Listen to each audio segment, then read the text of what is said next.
پہلی چیز امن چاہیے۔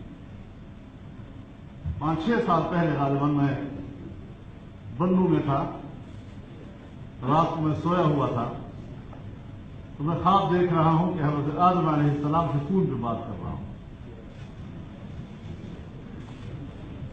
اور حضرت آدم علیہ السلام مجھے فرماتے ہیں تم کیا چاہتے ہو؟ میں نے کہا امن چاہتا ہوں۔ اس کے بعد لائن کٹی نہیں، لیکن خاموشی کا ایک وقفہ آ گیا۔ میں سوچتا ہوں کہ میں کچھ کہوں تو بے ادبی ہے، خاموش مسلسل رہوں تو لائن کٹ جائے گی، تو میں نے سلام کیا۔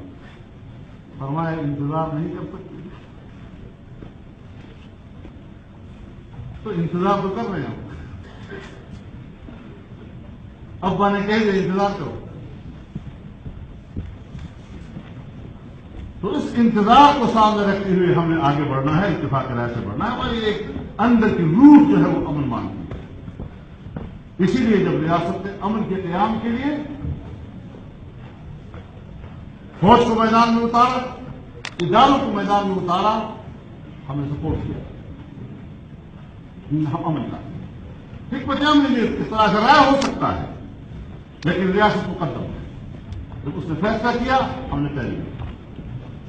لہذا علماء کرام اس بات پر بھی غور کریں کہ ریاست کی اپنی شرعی حیثیت کیا ہے۔